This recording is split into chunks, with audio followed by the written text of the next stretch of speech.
राधे राधे मेरे प्रिय साथियों। आप सभी लोग जानते हैं कि अधिक मास में आने वाली परमा एकादशी बहुत ही विशेष मानी जाती है और यह एकादशी 3 साल में एक बार आती है। महाराज, अधिक मास की एकादशी का व्रत रखने से हमें एकादशी व्रत का कई गुना फल मिलता है, बढ़कर मिलता है। और इस बार का एकादशी जो व्रत है एकादशी मास की, वो कब है तो हम आपको आज बताएंगे। इसका पारण कब करना है और पारण करने का शुभ मुहूर्त क्या है, यह सारी अद्भुत जानकारियाँ हम आपको इस वीडियो में देने वाले हैं।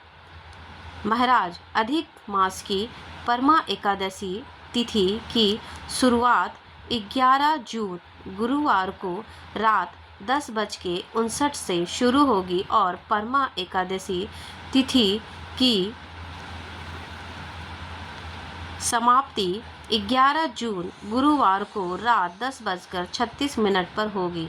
ऐसे में इस अधिक मास की इस परमास को एकादशी का व्रत इस बार सिर्फ 11 जून 2026 गुरुवार के दिन ही रखा जाएगा। महाराज, एकादशी व्रत में द्वादशी तिथि का बहुत ही बड़ा महत्व होता है, क्योंकि इस द्वादशी तिथि में हमें अपने व्रत का पारण करना होता है। तो इस बार द्वादशी तिथि कब से कब शुरू होगी और कब समाप्त होगी वह भी हम जान लेते हैं। महाराज, द्वादशी तिथि की शुरुआत 11 जून गुरुवार को रात 10:37 से शुरू होगी और द्वादशी तिथि की समाप्ति 12 जून शुक्रवार को शाम 7:36 पर होगी। महाराज, द्वादशी तिथि शुरू होते ही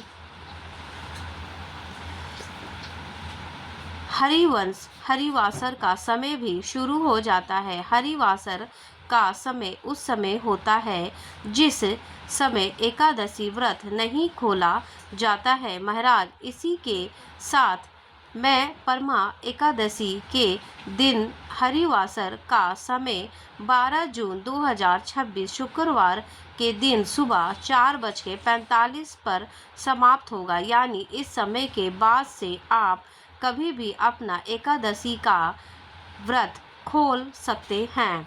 महाराज, अब हम लोग परमा एकादशी व्रत पारण करने का शुभ मुहूर्त जान लेते हैं, क्योंकि एकादशी व्रत का पारण हमेशा शुभ मुहूर्त में ही किया जाना चाहिए, तभी हमें हमारे व्रत का पूर्ण फल मिलता रहता है। महाराज, परमा एकादशी व्रत पारण करने का शुभ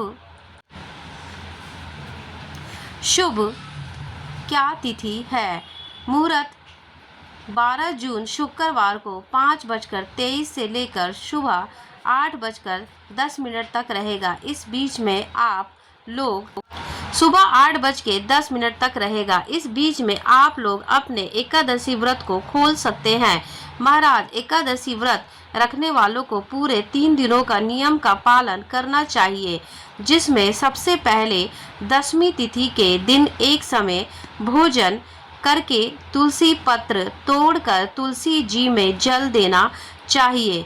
इसके बाद इस दिन चावल भी नहीं खाना चाहिए। फिर एकादशी व्रत वाले दिन बहुत ही जल्दी उठकर स्नान करने से अपने व्रत का संकल्प लेना चाहिए और पूरे दिन ओम नमः भगवते वासुदेवाय नमः का मंत्र का जाप करना चाहिए। और फिर इसके बाद अगले दिन द्वादशी तिथि में शुभ मुहूर्त में अपने एकादशी व्रत का पालन करना चाहिए। व्रत पारण करते समय आंवला या गंगा जल का प्रयोग करके अपने व्रत को खोल सकते हैं और व्रत खोलने के बाद आप चावल का प्रयोग कर सकते हैं। महाराज, इस तरीके से हम अधिक मास में आने वाली इस परमा एकादशी का व्रत आपको रखना चाहिए या रखना है। और इस एकादशी का एक नाम कमला एकादशी भी होता है।